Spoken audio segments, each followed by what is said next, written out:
মিত্রের, কামারহাটির বিধায়ক মদন মিত্রের থ্রেট।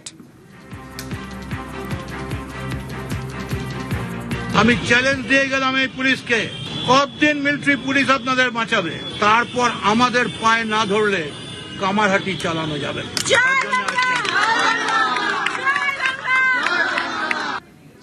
পুলিশকে হুমকি আর তারপরে বিতর্কের পর সাফাই দিলেন মদন মিত্র। কি বললেন?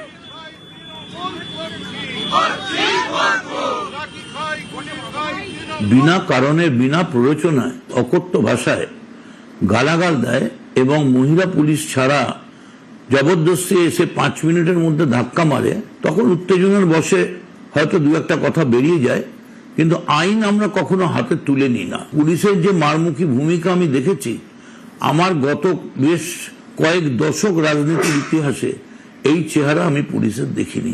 খুবই খারাপ। উত্তেজনার বশে যদি দু একটা কথা বেরিয়ে গিয়ে থাকে তার জন্য আমি দুঃখিত।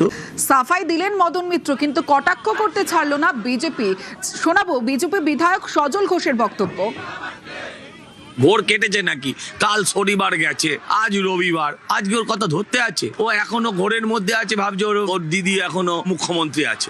দূর ওটা রেজিস্টার্ড মাতালের ব্যাপার, ক্ষমা করে দিন। রাজনীতি ইজ আ সিরিয়াস আইটেম, এখানে জোকারদের জায়গা নেই, এখানে নট নটিদের জায়গা নয়। এটা দয়া করে এদের কাউন্ট করবেন না। মদন